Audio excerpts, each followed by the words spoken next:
dengan perkembangan status kedaruratan yang diakibatkan oleh penyebaran COVID-19.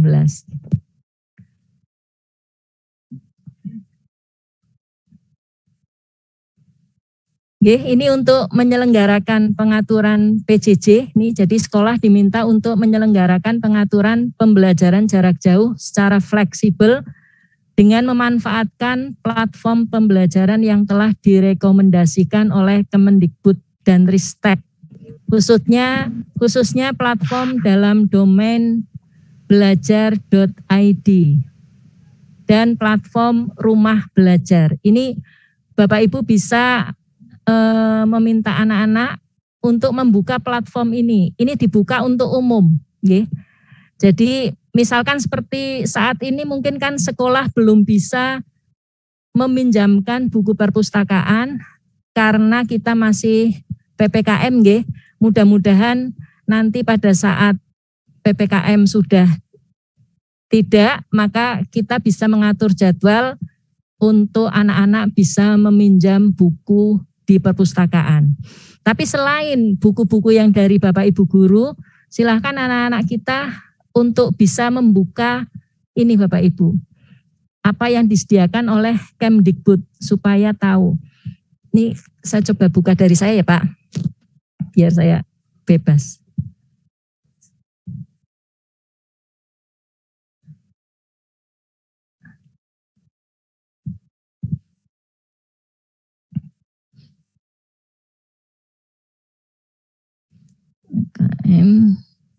Ini tadi berarti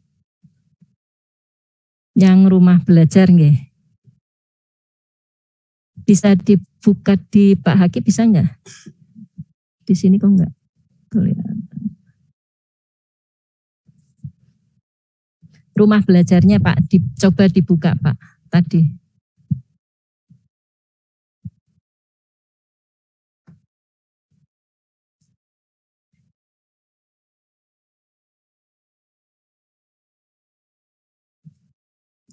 Nah ini fiturnya seperti ini Bapak Ibu.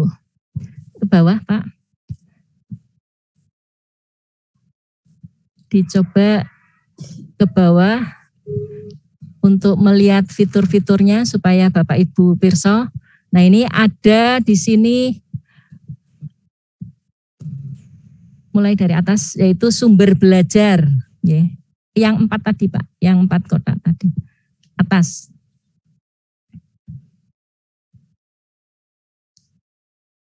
Nah ini ada sumber belajar Bapak Ibu. Sumber belajar ini bentuknya audio, video, dan laman interaktif. Jadi nanti bisa anak-anak kita selain dari Bapak Ibu Guru ini bisa membuka di sini.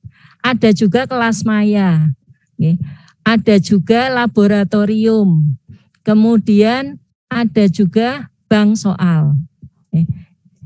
Dicoba yang sumber belajar Pak. Ini tinggal klik saja. Ini tidak hanya lewat laptop, bisa dengan HP juga bisa nggih dibuka. Nah ini karya-karya dari Bapak Ibu Guru seluruh Indonesia ini. Jadi untuk Bapak Ibu Guru juga bisa mengunggah karyanya di sini. Ini bentuknya video kalau ini. Jadi kalau misalkan anak-anak itu kurang paham atau mungkin seperti sekarang ini buku dari perpustakaan belum ada, bisa mencari di sini Bapak Ibu. Kembali ke itu Pak, tadi PPT-nya. Jadi kontennya banyak Bapak Ibu dari Kemdikbud memang sudah lama sebetulnya ini rumah belajar. Jadi ini alamatnya sakit dicatat di laman ini. Kemudian untuk mendukung penyelenggaraan PJJ, masing-masing satuan pendidikan dapat mengembangkan perangkat pembelajaran yang adaptif dengan kebutuhan dan atau kondisi geografis daerah. Ini untuk Bapak Ibu Guru di SMA 1, kita biasa menggunakan Google Classroom, ada, kemudian WA Group juga tetap dipakai, kemudian YouTube atau video pembelajaran yang lain juga kita gunakan. Lanjut Pak.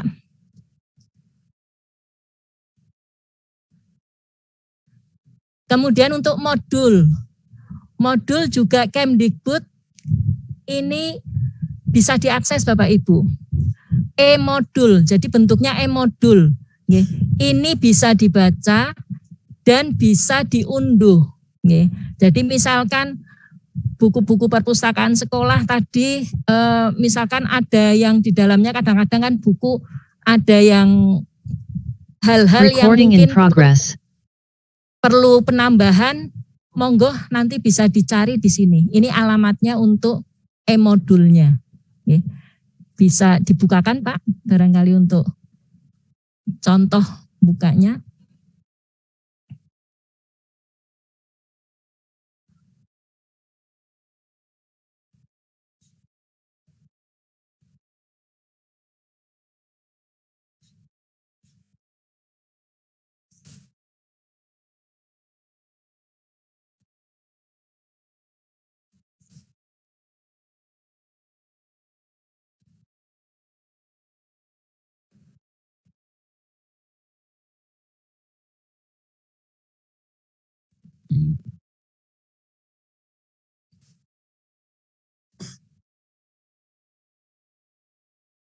Sudah?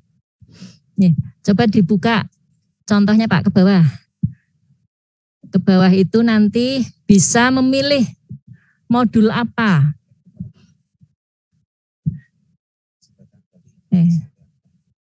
Nah, maaf. Di situ bisa dipilih Bapak Ibu, anak-anak kita itu mau memilih modul apa.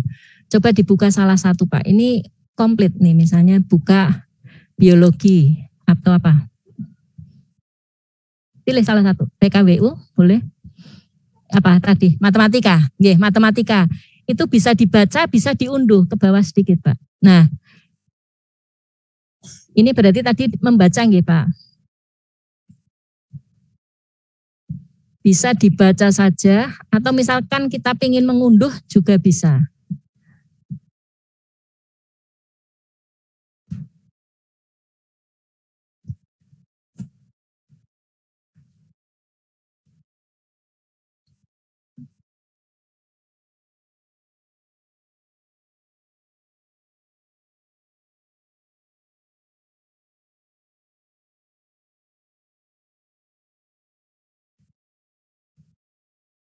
Nama. Sudah?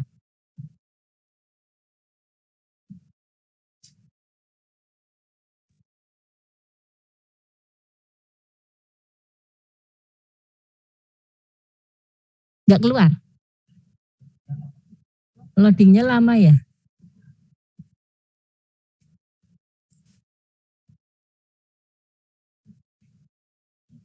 Sudah ya?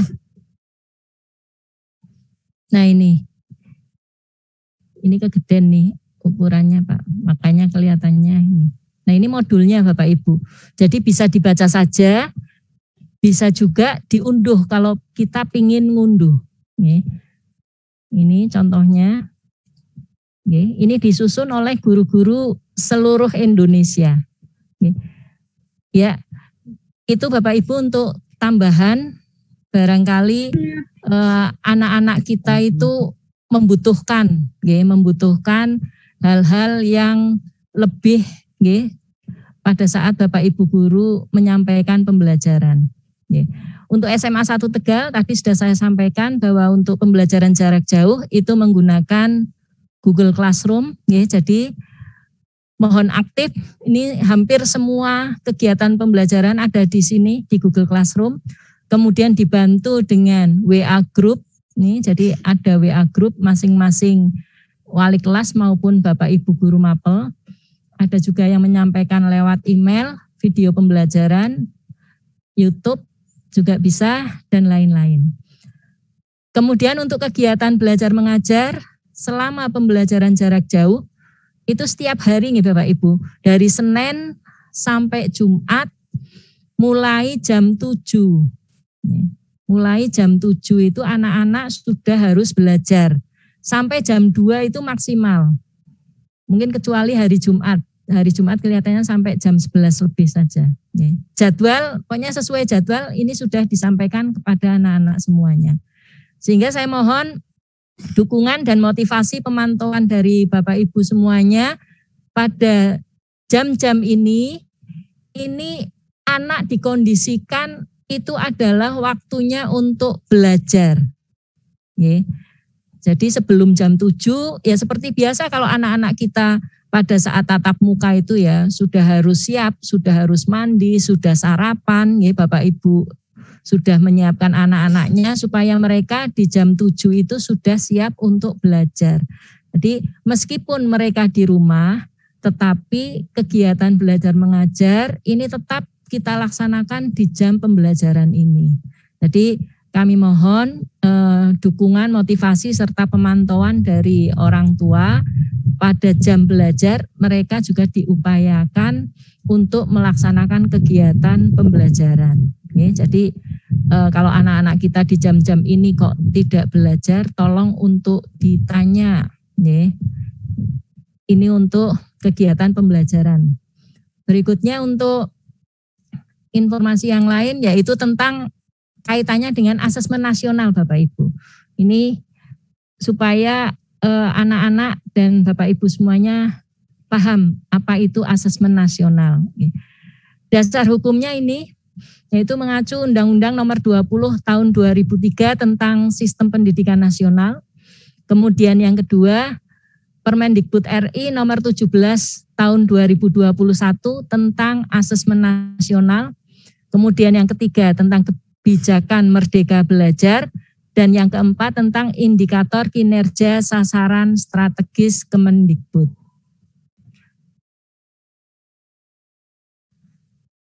Kemudian apa itu asesmen nasional? Ini perubahan ujian nasional. Sejak tahun 2020 kemarin ujian nasional, kalau ini dulu kan rencananya terakhir diadakan tahun 20. Tapi karena kondisi pandemi, akhirnya tahun 20 itu sudah tidak ada ujian nasional. Nah ini untuk perbedaannya apa sih? Untuk materi ujian nasional itu cenderung menguji penguasaan konten, bukan kompetensi penalaran. Jadi bedanya itu. Kemudian UN itu menjadi beban bagi siswa. Jadi masing-masing siswa karena harus ikut UN, maka menjadi beban bagi siswa, guru, dan orang tua. Karena menjadi indikator keberhasilan siswa sebagai individu. Jadi masing-masing individu, masing-masing siswa itu diuji di sini. UN seharusnya berfungsi untuk pemetaan mutu sistem pendidikan nasional, bukan penilaian siswa. Dan UN hanya menilai aspek kognitif dari hasil belajar, belum menyentuh karakter siswa secara menyeluruh. Sehingga diambil arah kebijakan baru, yaitu bahwa tahun 2021 UN akan diubah menjadi asesmen kompetensi minimum dan survei karakter, atau yang kita sebut dengan asesmen nasional. Ini yang sekarang sedang saya sosialisasikan. Tapi bukan berarti UN kemudian sama dengan asesmen nasional, tidak. Asesmen kompetensi minimum itu apa? Terdiri dari ini, literasi dan numerasi. Literasi itu kemampuan bernalar tentang menggunakan bahasa, sedangkan numerasi adalah kemampuan bernalar menggunakan matematika. Kemudian ada tambahan survei karakter, yaitu misalnya sebagai pembelajar, sikap gotong royong, kebinekaan, dan perundungan. Nah ini dilakukan untuk mendorong guru dan sekolah agar bisa memperbaiki mutu pembelajaran. Dan tidak bisa digunakan untuk basis seleksi siswa ke jenjang selanjutnya. Karena kalau kemarin-kemarin UN itu kan misalnya UN SD digunakan untuk seleksi ke jenjang SMP. UN SMP digunakan untuk seleksi ke jenjang SMA. Nah ini kalau ini tidak. Ini mengacu pada praktik baik pada level internasional. Jadi sekarang diubah menjadi berganti menjadi asesmen nasional. Asesmen itu fungsinya untuk meningkatkan mutu pendidikan. Jadi tujuannya di sini, tujuan asesmen nasional adalah untuk meningkatkan mutu pendidikan. Dilakukan untuk mengevaluasi kinerja satuan pendidikan dan sekaligus menghasilkan informasi untuk perbaikan kualitas belajar mengajar yang kemudian diharapkan berdampak pada karakter dan kompetensi siswa. Jadi maksudnya setelah siswanya diakses itu di situ bisa sekaligus mengevaluasi kinerja sekolah itu seperti apa. Kalau sudah dihasilkan informasi, maka kedepannya digunakan sebagai perbaikan kualitas belajar mengajar. Kemudian asesmen juga berfungsi sebagai penunjuk arah tujuan dan praktek pembelajaran. Ini kompetensi dan karakter murid itu sebagai tujuan. Jadi kalau kemarin hanya kompetensi saja, tapi di sini karakter muridnya, karakter peserta didik itu juga sebagai tujuan pendidikan. Jadi asesmen nasional menunjukkan apa yang seharusnya menjadi tujuan utama sekolah, yaitu pengembangan karakter dan kompetensi siswa. Nah, ini yang didahulukan pengembangan karakternya. Kemudian ciri-ciri sekolah yang efektif di sini asesmen nasional juga memberikan gambaran tentang karakteristik esensial sebuah sekolah yang efektif dalam mengembangkan kompetensi dan karakter murid. Mulai dari ciri pengajarannya, programnya, kebijakan sekolah, ini diharapkan bisa membantu sekolah untuk menjadi sekolah yang efektif.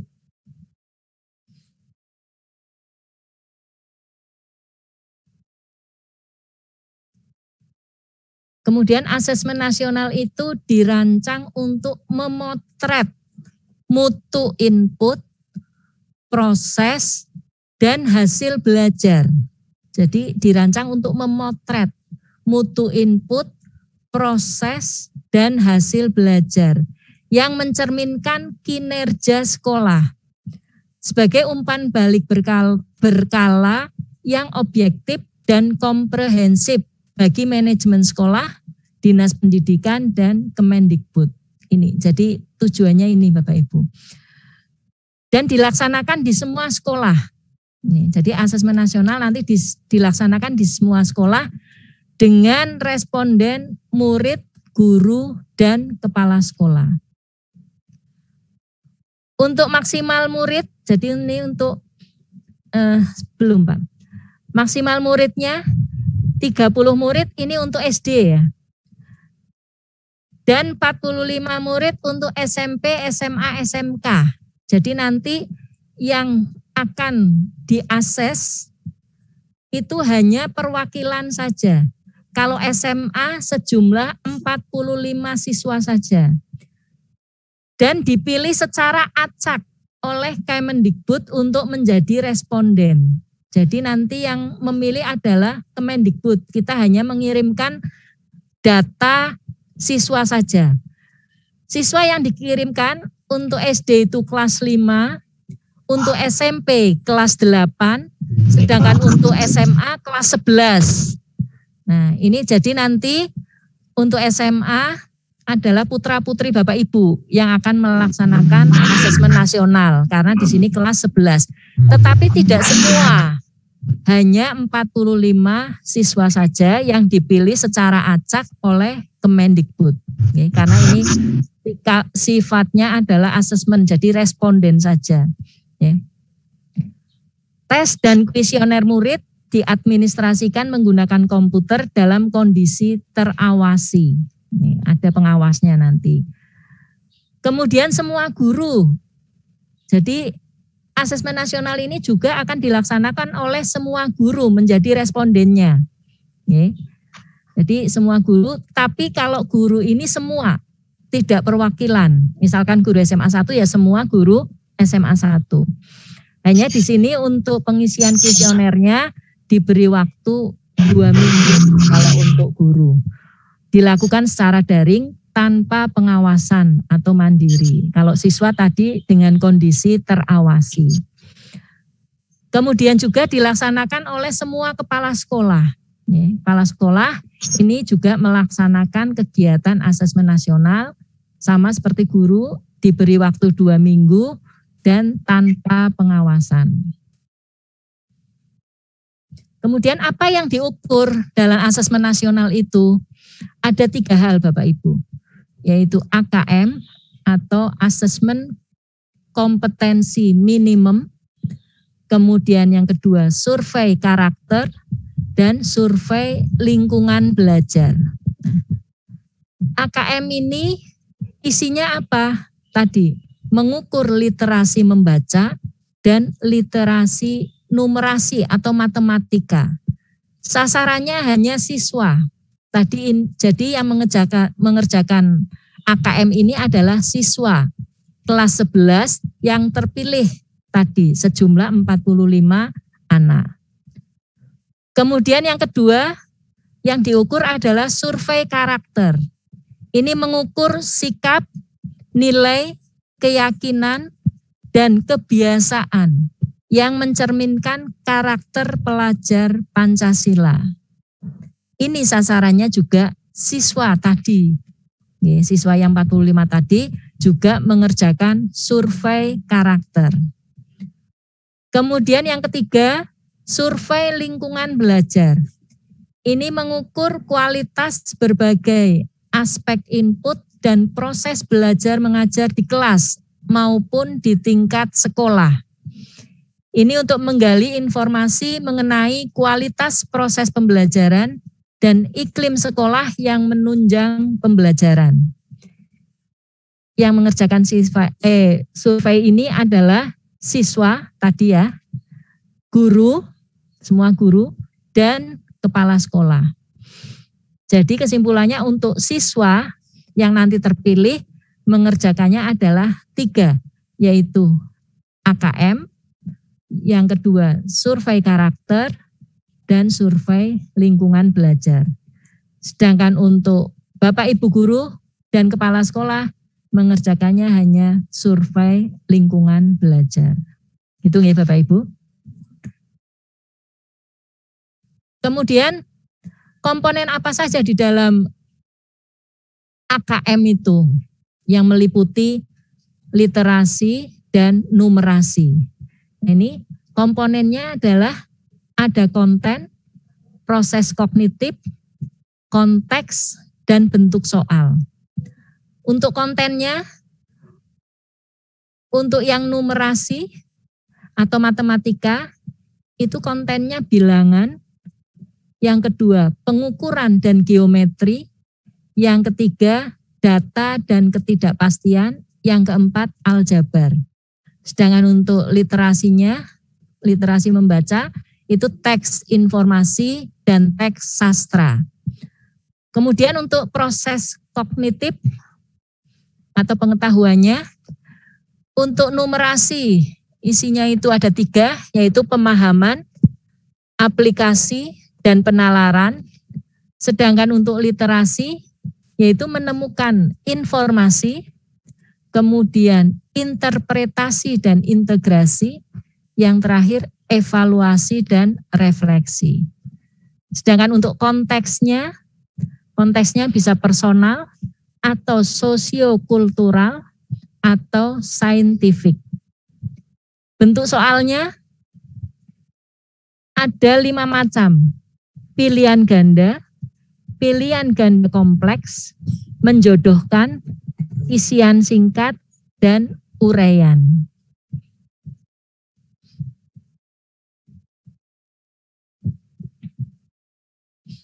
Kemudian untuk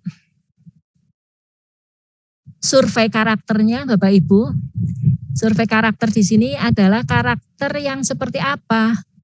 Karakter sebagai profil pelajar Pancasila. ada 6 profil pelajar Pancasila Bapak Ibu di sini. Yang pertama itu beriman, bertakwa kepada Tuhan Yang Maha Esa dan berakhlak mulia. Ini yang akan disurvei. Yang kedua, berkebinekaan global. Yang ketiga, mandiri. Keempat, bergotong royong. Yang kelima, bernalar kritis. Dan yang keenam, kreatif. Nah, ini nanti bentuknya survei, ya, pertanyaan-pertanyaan gitu yang mengarah ke profil pelajar Pancasila. Kemudian untuk survei lingkungan belajar, iklim belajar dan iklim satuan pendidikan, itu ada 3. Tadinya 5 ini. Tapi untuk yang terakhir, sekarang menjadi 3 yang hitam ini saja. Sedangkan yang merah ini sudah tidak. Ya. Jadi yang disurvei ini tentang iklim inklusivitas dan kebinekaan sekolah. Ya. Itu contohnya praktek multikultural di kelas, sikap dan keyakinan guru atau kepala sekolah, kebijakan dan program sekolah tentang kebinekaan. Kemudian yang kedua, iklim keamanan sekolah, keamanan dan well-being siswa, sikap dan keyakinan guru, kemudian kebijakan dan program sekolah. Yang ketiga, proses pembelajaran di satuan pendidikan, yaitu yang disurvei manajemen kelas, dukungan afektif, dan aktivasi kognitif. Nah, seperti itu Bapak Ibu isi-isi dari AKM maupun survei lingkungan belajar maupun survei karakternya. Nah, ini perbedaannya antara soal UN dan soal AKM itu seperti apa? Ini dalam format soalnya, nggih. Untuk soalnya, ini aspeknya ada 6 aspek yang membedakan antara UN dan AKM. Dari format soalnya, untuk ujian nasional itu bentuknya hanya pilihan ganda dan isian singkat. Sedangkan untuk soal AKM bentuknya tadi ada 5. Bisa pilihan ganda kompleks, menjodohkan, isian singkat, dan uraian. Sedangkan komposisi soal untuk ujian nasional pengetahuan itu 40%, aplikasi 40%, penalaran 20%. Tapi untuk soal AKM, pengetahuan 20%, aplikasi 50%. Nih, jadi lebih meningkat nih. Aplikasinya mencapai 50%. Sedangkan penalaran 30%. Untuk konteks 50% soal UN tidak menggunakan konteks. Jadi lebih banyak ke konten. Sedangkan AKM semua soal diberikan konteks. Jadi ada pengantarnya, ada stimulusnya. Konteksnya di sini tadi yang seperti saya sampaikan yaitu personal, sosial budaya, dan saintifik. Kemudian untuk aspek teks, untuk stimulus soal, untuk ujian nasional panjangnya paragraf sekitar 2-3 paragraf atau 100 kata dengan sedikit ilustrasi dan tidak berwarna. Dan hanya 1 teks untuk menjawab 1 soal. Sedangkan AKM teksnya panjang bergradasi sesuai dengan kelas. Jadi nanti soalnya ada kelas-kelasnya atau stage-nya. Di kelas 11 panjang teks sampai 700 kata. Nih. Jadi makanya tadi literasi membacanya nggih yang diuji di sini panjang, teksnya panjang bergradasi, nggih. Teks disertai ilustrasi dan infografis. Kemudian terdapat soal-soal yang memerlukan pemahaman multiteks. Kalau di UN kan hanya 1 teks saja, tapi kalau di AKM itu multi. Kemudian format jawabannya untuk UN itu semua jawaban itu tunggal, ya. Sedangkan kalau AKM disediakan soal dengan jawaban terbuka. Sedangkan untuk administrasi pelaksanaan, UN itu berbasis komputer CBT, sedangkan AKM berbasis komputer MSAT. Ini kalau Bapak Ibu dosen itu paham CBT dan MSAT. Kalau CBT gampangnya itu semua anak soalnya sama, seperti itu ya. Sedangkan untuk MSAT itu multi stage adaptive testing itu tergantung kemampuan siswa. Nih, gambarannya nanti bisa kita saksikan di belakang setelah ini, Pak.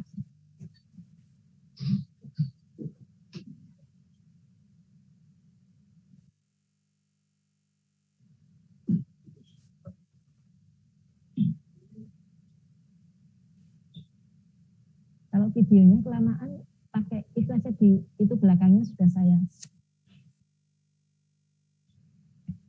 PPT-nya aja. Dengan MSAT atau multi stage adaptive test ya, di mana model MSAT ini akan diterapkan dalam pelaksanaan yang akan diselenggarakan mulai tahun 2021 ya, sebagai pengganti UN ya. Tes yang lain misal CBT seperti yang diterapkan pada UNBK ya, baik itu kelebihan maupun kekurangan. Nah, pertanyaannya begini, bagaimana model tes ini kemudian dapat memprediksi kemampuan si siswa? Nah, ternyata prosedur tesnya atau proses dalam tesnya itu nanti akan dibuat dengan alur seperti ini. Jadi nantinya itu ada stage 1, stage 2, dan stage 3. Di mana nantinya semua peserta di awal saat tes itu akan ada di stage 1. Di mana stage 1 itu adalah soal-soal yang ditampilkan dari kelas asal dan level mudah. Maksudnya begini, jika AKM itu dilaksanakan di SMA pada kelas 11, maka soal yang muncul itu soal-soal ya, soal-soal kelas 11 ya, levelnya tapi level mudah ya.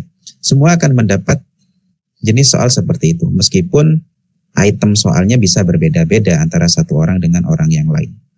Nah, jika kemudian pada stage 1 ini peserta berhasil ya, dianggap berhasil melewati stage 1 dengan level mudah dan dari soal kelas asal ini, maka nantinya pada stage 2 ya, itu akan ditingkatkan kesulitannya, di mana tingkat soal itu tetap kelas asal, tapi levelnya ada sedikit peningkatan, di mana levelnya adalah level mudah dan level sedang. Itu yang berhasil dari stage 1 menuju ke stage 2. Bagaimana dari stage 1, ada peserta dari stage 1 ternyata gagal ya. Maka pada saat di stage 2-nya, maka dia akan mendapat soal yang levelnya agak diturunkan. Ya, diturunkan dengan level soal-soal kelas sebelumnya, ya. Dan ada juga kelas asal, levelnya mudah dan sedang. Jadi agak diturunkan tingkat kesulitannya, kurang lebih seperti itu. Jika pada stage 2 ini, ya, pada stage 2, yang peserta awal, yang peserta tadi berhasil di stage 1, stage 2-nya berhasil kembali ya, maka di stage 3 dia akan ditingkatkan lagi kesulitannya ya, di mana dia akan dapat soal-soal kelas asal levelnya level sedang dan level sulit ya. Tapi jika yang ada di sini ternyata dia gagal, maka dia akan turun nih.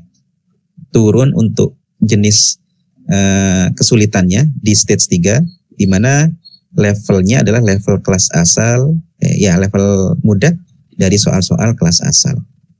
Nah, untuk yang tadi sudah gagal dari stage 1 menuju ke stage 2 dan ternyata berhasil, dia akan meningkat ke sini.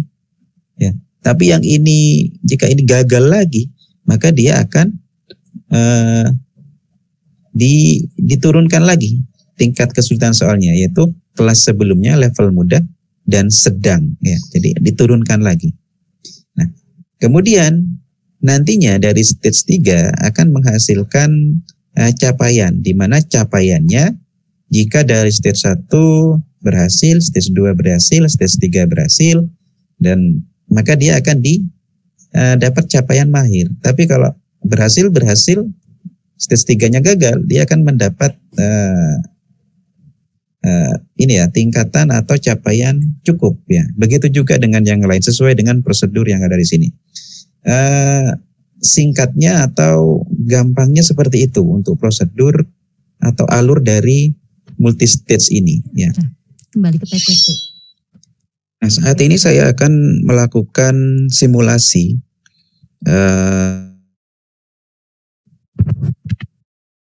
nggih, seperti itu nggih, Bapak Ibu, untuk gambarannya yang dimaksud dengan MSAT dan bedanya dengan CBT yang sudah dilaksanakan. Jadi masing-masing anak itu nanti, berarti setelah ini Pak, slide terus berikutnya. Nah ini, ya cukup. Jadi masing-masing anak itu nanti tesnya mungkin soalnya akan beda-beda. Jadi akan dibeda-bedakan dalam stage-stage atau kelas-kelas seperti ini. Sehingga nanti capaiannya itu nanti ada anak yang mungkin memperoleh ini seperti predikat ya. Capaian predikat mahir untuk yang paling bagus. Ada juga yang akan memperoleh predikat cukup.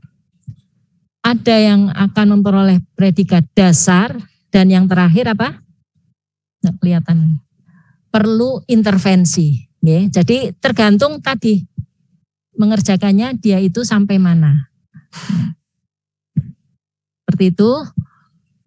Sehingga ini untuk anak-anak itu tidak perlu khawatir karena soalnya yang mengikuti kemampuan masing-masing anak.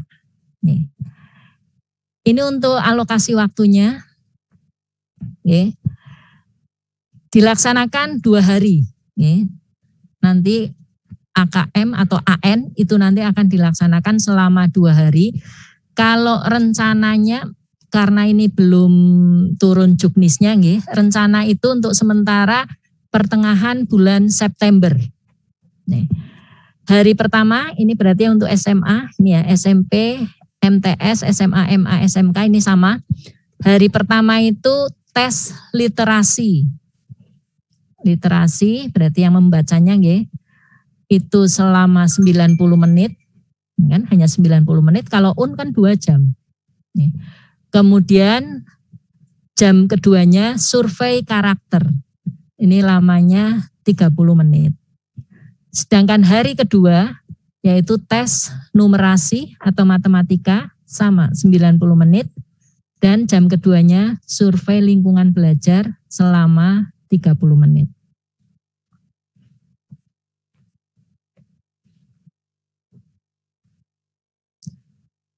Nah ini tadi capaian-capaiannya Bapak Ibu. Kalau ini jadi hasil AKM-nya nanti akan dilaporkan dalam 4 kelompok seperti ini. Tadi kalau yang hanya mencapai step 1 yang paling bawah itu namanya perlu intervensi khusus. Kemudian step kedua berarti tingkatan yang lebih tinggi yaitu capaian minimum atau dasar. Kemudian step yang ketiga capaiannya namanya baik atau cakap.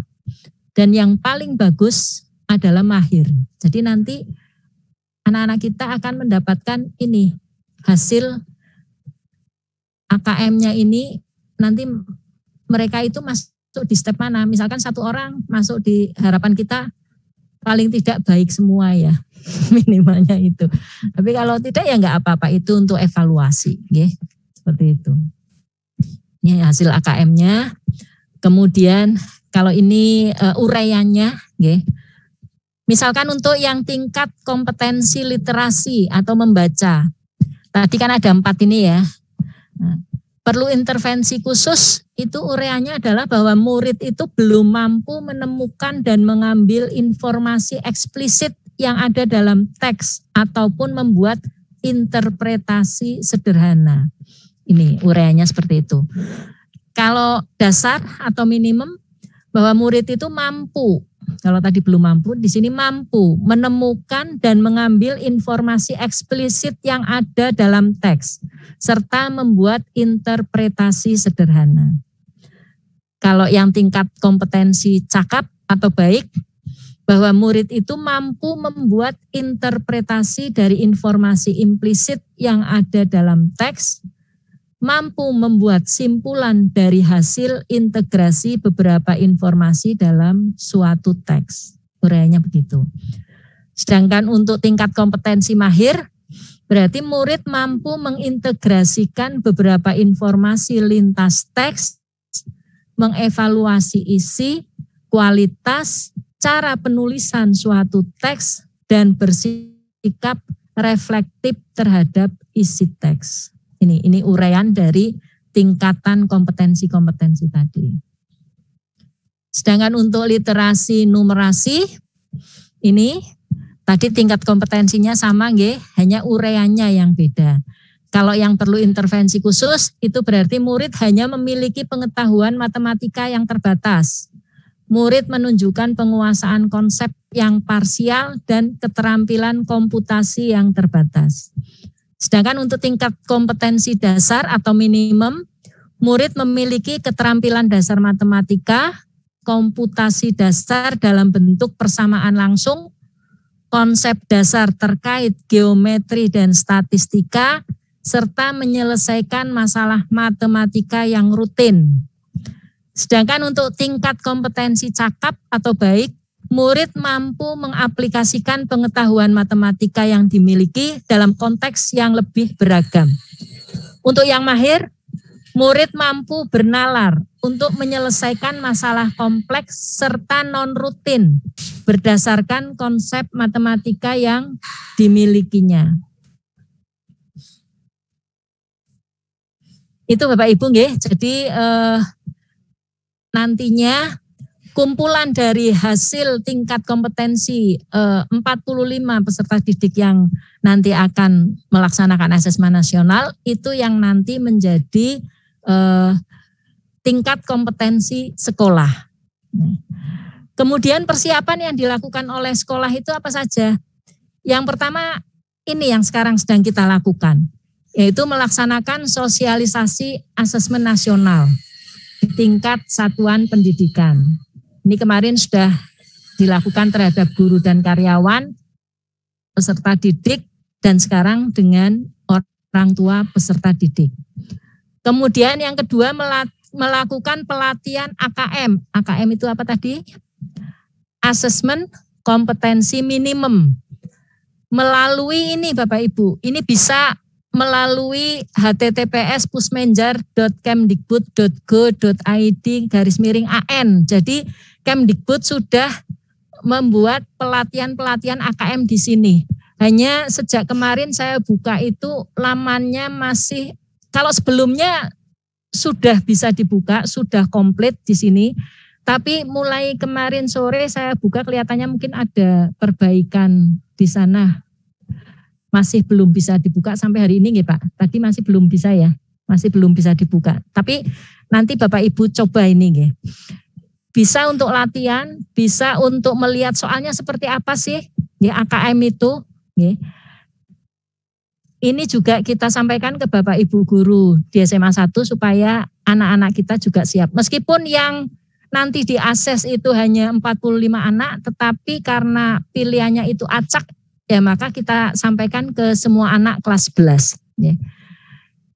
Ini nanti akan ada peminjaman buku AKM dari sekolah. Jadi sekolah itu sudah memiliki buku, contoh buku soal-soal AKM itu seperti apa. Bukan kita ngedrill, tapi untuk supaya anak-anak itu tidak kaget. Ya, tidak kaget bukunya apa soal AKM itu seperti apa. Ini biar pernah belajar lah. Ya. Kemudian kita rencanakan juga akan mengadakan simulasi asesmen nasional. Ya. Nanti mudah-mudahan kita sedang berupaya bekerja sama dengan pihak ketiga untuk mengadakan simulasi asesmen nasional. Ya. kalau simulasi ini nanti akan kita laksanakan berarti kepada semua anak kelas 11. Ya. Jadi yang ketiga, pembenahan pembelajaran dengan melakukan inovasi pembelajaran. Ini kita sampaikan juga kepada Bapak Ibu guru karena sebetulnya kita melihat tujuan dari asesmen nasional ini, kemudian contoh soal AKM-nya seperti itu, maka pembelajaran itu harus betul-betul inovasi betul, tidak seperti zaman kita sekolah dulu mungkin. Nah ini Bapak Ibu guru juga perlu ada pembenahan pembelajaran. Ini Bapak Ibu yang bisa saya sampaikan, nanti mohon dukungannya. Yang pertama untuk kegiatan pembelajaran, mohon dukungan motivasi kepada anak-anak kita.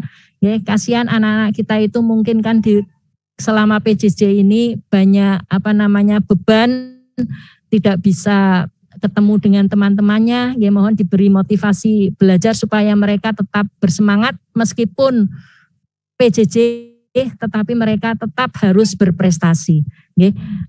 Jadi biarkan mereka tetap pada jam-jam belajar, biarkan mereka untuk kegiatannya belajar saja. Jangan dibebani dengan kegiatan-kegiatan yang lain, minta tolong ya. Kemudian untuk upaya-upaya sekolah nanti setelah mudah-mudahan PPKM ini bisa selesai, kita jadwalkan untuk peminjaman buku perpustakaan akan kita jadwalkan kembali, termasuk nanti ada di dalamnya buku AKM. Setelah itu kita juga merencanakan akan mengadakan simulasi asesmen nasional.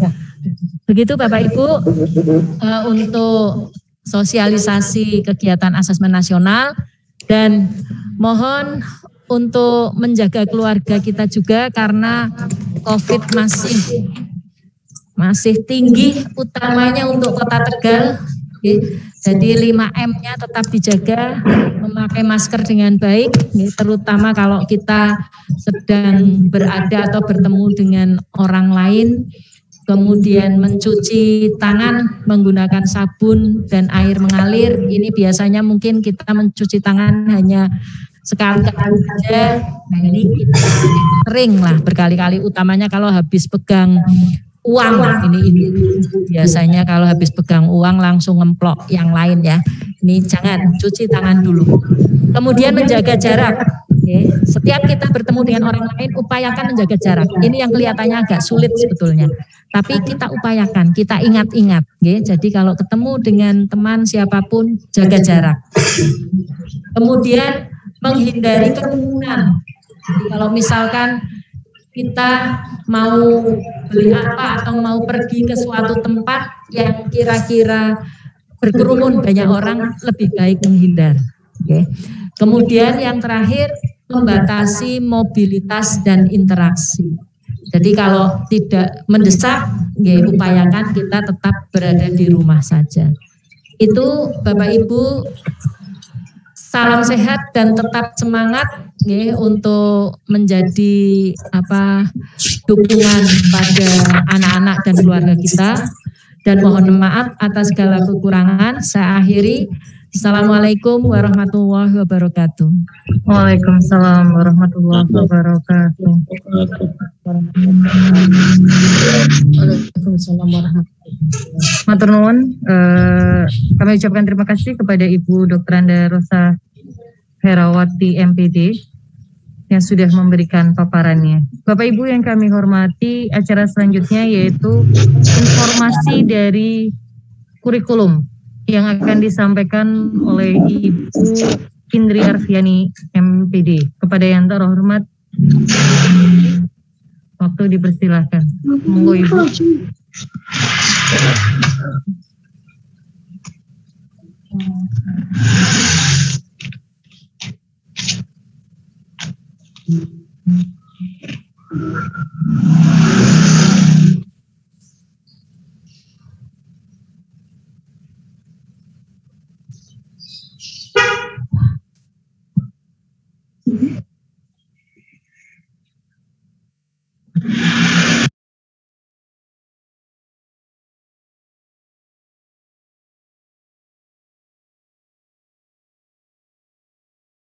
Tes. Masuk, Bu. Masuk, Bu. Nggih. Sampun, Mbak. Nggih. Assalamualaikum warahmatullahi wabarakatuh. Waalaikumsalam warahmatullahi wabarakatuh. Terima kasih atas waktu yang diberikan.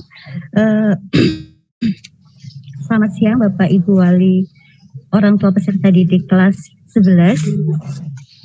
Perkenankan kami dari kurikulum akan menyampaikan kalender pendidikan nggih untuk diketahui oleh Bapak Ibu orang tua peserta didik. Berikut kami akan kirim share screen-nya sebentar.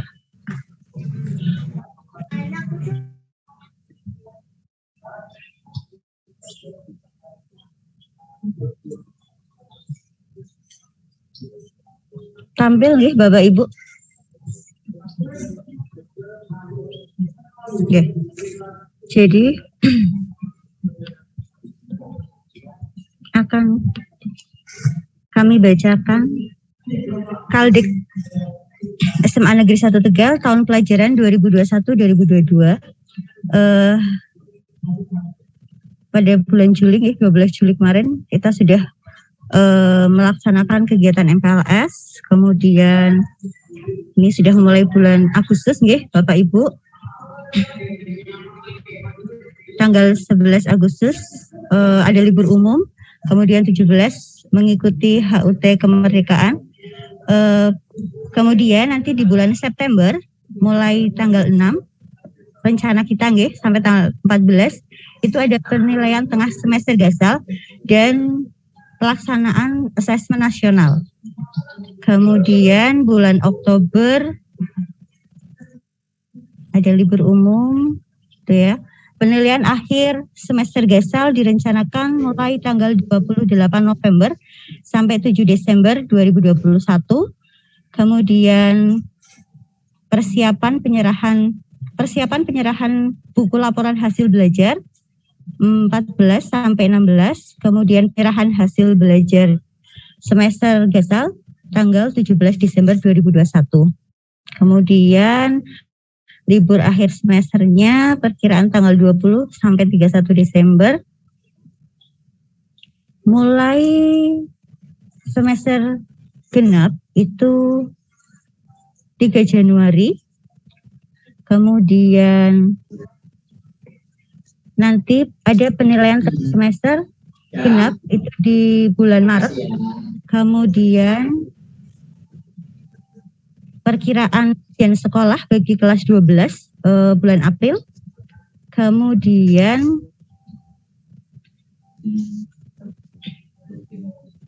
penilaian akhir tahun, akhir Mei sampai awal Juni.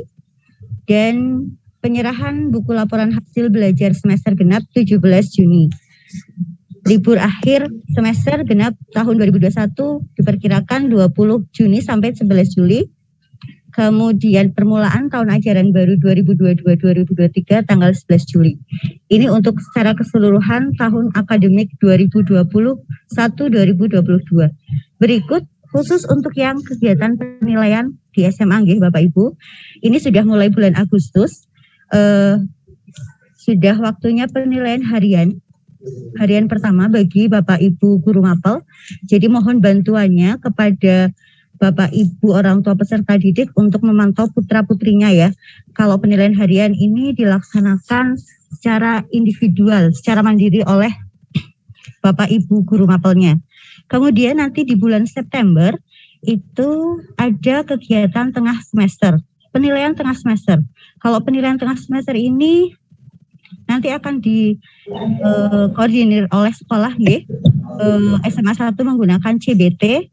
Dan ada pelaksanaan asesmen nasional tadi sudah disampaikan oleh Ibu Kepala Sekolah. Kemudian di bulan Oktober nanti ada penilaian harian 2. Ini juga mapel. Kemudian penilaian akhir semester tadi sudah disampaikan bahwa akan dilakukan pada tanggal 28 November sampai 7 Desember. Kemudian untuk semester genapnya mulai Februari sudah mulai penilaian harian untuk semester genap, kemudian nanti ada TAT, dan perkiraan ujian sekolah, dan penilaian akhir tahun dilakukan pada tanggal 30 Mei sampai 10 Juni. Berikut dan penyerahan laporan hasil belajar tanggal 17. Tanggal 17 Juni 2022. Demikian informasi yang bisa kami berikan. Kurang lebihnya mohon maaf. Saya akhiri. Assalamualaikum warahmatullahi wabarakatuh.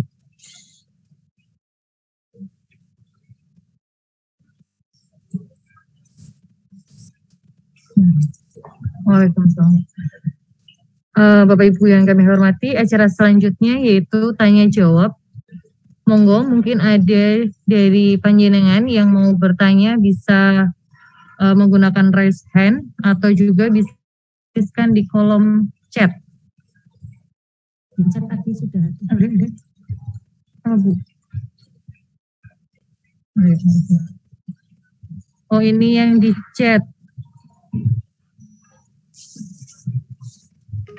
Saya bacakan dulu yang di chat, Bu. Dari Bapak Novel, orang tua Natari, Talin. Ini usulan Ibu.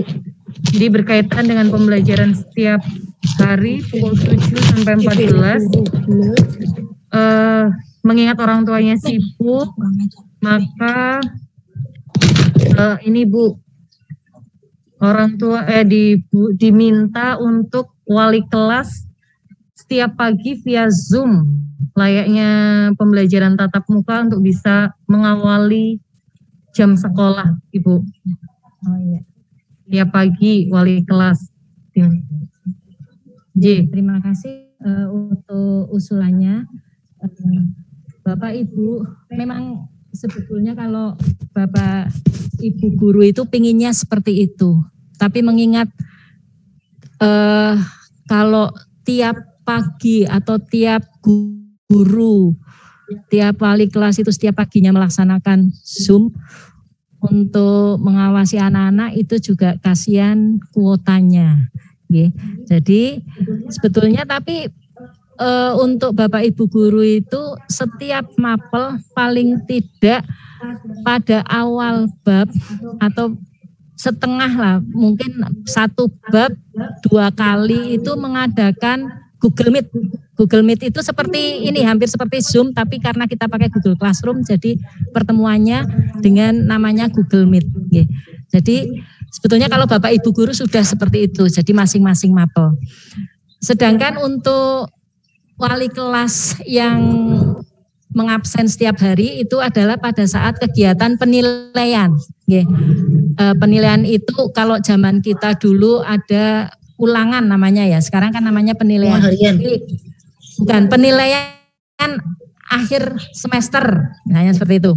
Jadi seperti kemarin kan penilaian akhir semester itu kita laksanakan secara online. Nah itu setiap sebelum penilaian, sebelum kegiatan penilaian, Bapak Ibu wali kelas kan itu akan memanggil anak-anak lewat Google Meet. Nah itu pada saat penilaian akhir semester atau penilaian akhir tahun atau nanti penilaian tengah semester juga nanti akan seperti itu. Tapi kalau setiap hari Bapak, kita kasihan di kuotanya anak-anak.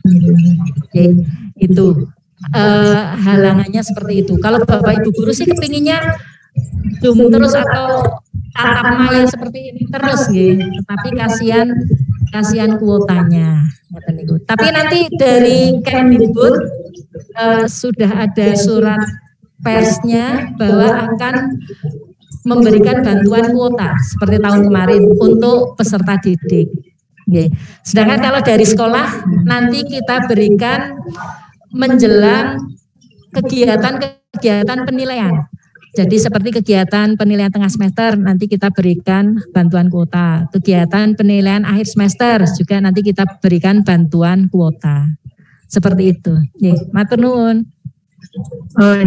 Matur nuwun Bu Rosa. Ini ada lagi Bapak Ibu dari orang tuanya Angela Kamila. Mohon izin bertanya Ibu, apakah nanti penilaian AN menjadi acuan atau dasar untuk kelulusan sekolah? Boten Pak. Nggih. Boten ini Bapak nopo Ibu ya. Orang tuanya Mbak Angela Camelia, bagus pertanyaannya. Jadi untuk penilaian AN ini namanya bukan penilaian tapi asesmen, sehingga bukan ujian. Jadi tidak menilai per individu anak. Yang dinilai justru sekolah, Bapak Ibu. Jadi hasil dari AN ini itu menjadi penilaian kinerja sekolah. Tadi kan ada. Jadi menjadi penilaian kinerja sekolah. Untuk anak-anak itu hanya responden. Jadi ibaratnya proses kegiatan pembelajaran yang terjadi di sekolah itu seperti apa. Nah, gambarannya adalah dari sampel 45 anak ini yang diukur. Maksudnya begitu. Jadi gambarannya begitu. Bukan untuk menguji individu anak. Tapi lebih ke kinerja sekolah dalam mengelola proses pembelajaran. Begitu. Wonten malih? Ini Bu ada lagi kriteria pemilihannya. Sama usulan ini Bu, untuk pelatihan asesmen nasional sebaiknya dilakukan secara tatap muka Ibu. Untuk kriteria pemilihan siswa tidak ada. Tadi kan disampaikan sekolah hanya diminta untuk menginput peserta didik kelas 11 semua. Jadi semuanya diinputkan ke Kemendikbud. Kemudian nanti dari Kemendikbud yang memilih secara acak. Namanya responden kan harus acak. Harus acak. Jadi nanti dipilih secara acak oleh Kemendikbud, bukan sekolah. Kemudian untuk tadi pelatihan asesmen nasional tatap muka lah, wong kita pembelajaran saja belum boleh. Gurunya belum boleh berangkat ini. Bapak Ibu guru ini masih WFH 100%. Tidak apa-apa Bapak Ibu. Nanti kita laksanakan insya Allah secara online juga. Secara online. Kemarin waktu kelas 12 akan melaksanakan SBMPTN, kita juga mengadakan tryout SBMPTN untuk kelas 12 juga online. Dan alhamdulillah hasilnya banyak anak-anak kita yang masuk lewat perguruan tinggi negeri lewat SBMPTN ada 75 anak. Gitu. Insya Allah meskipun online nanti bisa terlaksana dengan baik. Ngaten nggih, matur nuwun. Ada lagi Bu? Ini tadi ada udah terjawab Ibu tadi, mohon yang 40 anak itu dari mana aja, kriterianya tadi sudah Bu kriteria. Mungkin ada lagi Pak Ibu yang mau menyampaikan secara langsung pertanyaannya. Ada yang rahasia, iya, itu sebelah kiri Bu Husnul Hidayati. Monggo. Bu Husnul silakan. Maaf Ibu, enggak kelihatan. Monggo Ibu.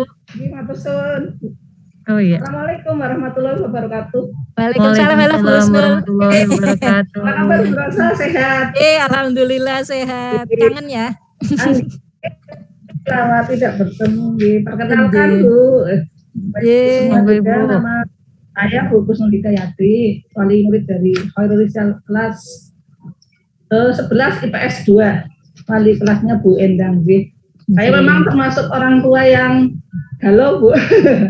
Karena ini sudah sampai setahun ini anak-anak belum bisa tatap muka. Karena saya memandang kalau anak-anak bisa belajar langsung di sekolah itu effortnya lain Bu. Jadi ada hal-hal yang akan mereka temui di lapangan, berteman, kemudian berselisih misalnya, bersaing dan lain sebagainya. Itu sekarang kan tidak kita temui. Jadi anak-anak sekarang ya terpaksa memang hidupnya di kamar itu ya. Padahal kalau kita, terima kasih nih hari ini kita mengikuti asesmen nasional nih, sosialisasi asesmen nasional, dan bahwa di sini karakter murid adalah sebagai tujuan, ini luar biasa ini. Jadi saat ini berarti tidak mengutamakan kepintaran, tetapi kompetensi dan karakter. Ini memang sesuatu yang berat juga karena hasil penilaian ini tentunya menyeluruh lah berarti dari berbagai sudut. Mungkin yang akan kami tanyakan Ibu, untuk asesmen nasional ini apakah dilaksanakan kapan? Apa setiap tahun atau nanti di setiap tahun sekali atau nanti hanya satu kali saja?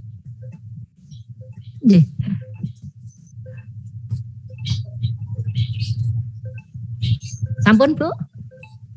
Ya. Putus-putus ya. Putus nggih. Putus Bu Husnul. Yang saya anak Ibu kita putus. Itu ada indikatornya kan ya. Ada indikatornya tentunya ya. Kemudian untuk anak-anak yang tidak menjadi sampel itu Ibu, itu kan hanya 45, itu nanti ikutnya nilai yang mana? Tuh kan? Kan yang jadi sampel kan 45, nih gagal, ada yang sakit, kemudian kakap dan sebagainya. Kemudian anak-anak yang tidak ikut sampel itu ikutnya berarti nilai yang mana kan? Kita kan nggak tahu hasilnya anak kita gitu, karena kan ngikut dari hasil sampel itu.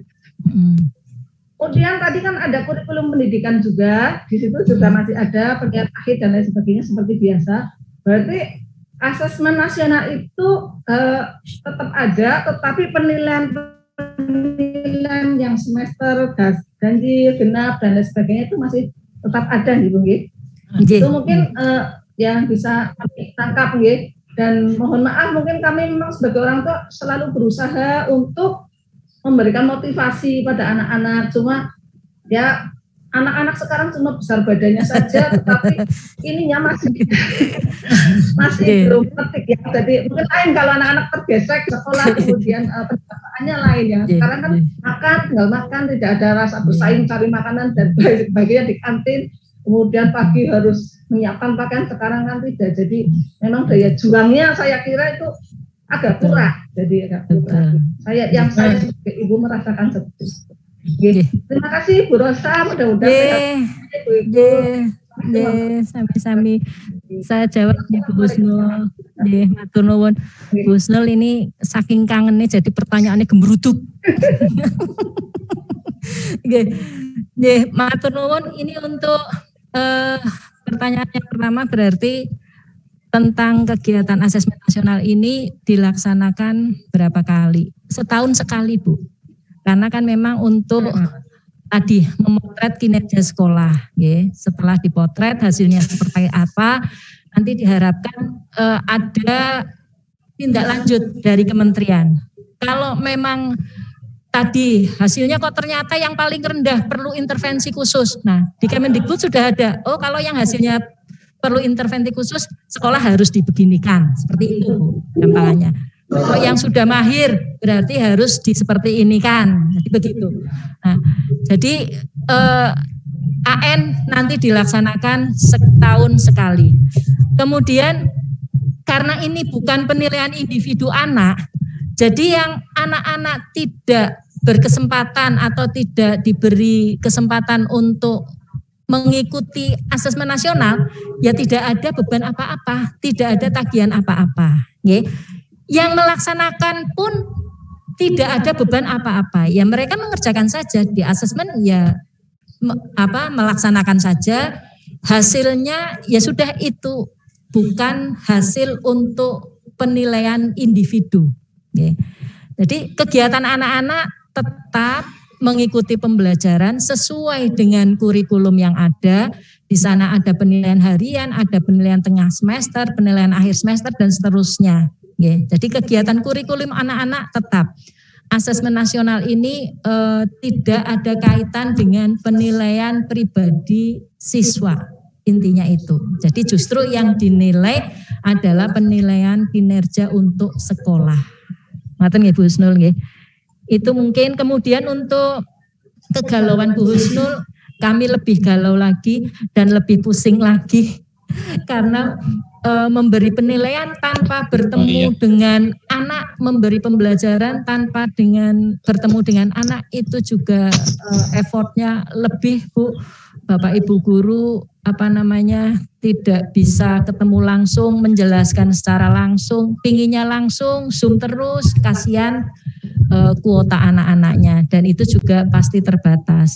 Jadi sama-sama dan monggo kita berdoa bareng supaya pandemi ini cepat berakhir, kita bisa melaksanakan kegiatan tatap muka. Yang jelas kalau ada kesempatan untuk kegiatan tatap muka, sekolah langsung ngacung nomor 1 Bapak Ibu. Sudah kita siapkan semuanya, satrasnya sudah, kemudian aturan-aturannya, tata tertibnya sudah kita siapkan semua. Doakan saja mudah-mudahan ini bisa dilaksanakan PTM-nya. Matur nuwun. Satu lagi ya Bu, ini dari chat. Mohon dari Ibu Siti Darningsih. Mohon izin, apakah setelah diadakan asesmen nasional nanti di kelas 12 siswa masih ada ujian Ibu? Terus yang satu lagi, latihan AN ini kira-kira mau kapan? Matur nuwun. Dari Pak Mahdi. Tadi sudah saya sampaikan Jadi asesmen nasional tidak ada kaitannya dengan kegiatan kurikulum anak. Jadi kegiatan-kegiatan penilaian anak tetap sesuai dengan jadwal yang ada, kurikulum yang ada, ujian ya ujian. Seperti itu.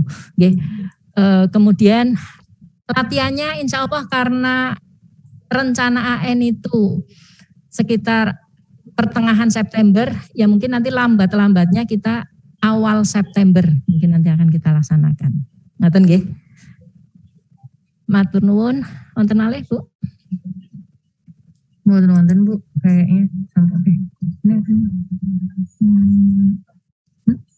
udah nggak ada ya? Masih ada. Oh ini ya, terkait dengan PJJ ini dari orang tua Mas Tan Frederick Iya. Bisa dilaksanakan Zoom meeting minimal 1 minggu sekali untuk semua bidang studi. Selama ini hanya 2 mapel yang rutin melakukan Zoom meeting, sisanya sebetulnya enggak kosong Pak. Kalau memberikan PT itu bukan kosong. Di Google Classroom itu ada tugasnya, ada materi, memang bentuknya seperti itu. Kalau Zoom meeting terus jumlah mapel itu ada 16 mapel Bapak Ibu. Kuotane. Betul, 16. Saya itu malah wanti-wanti ke Bapak Ibu guru jangan seringlah, jangan keseringan karena itu tadi. Memang tadi melewat Google Classroom, jadi memberikan PPT itu bukan berarti jam kosong. Matur nuwun. Mungkin cukup Bu.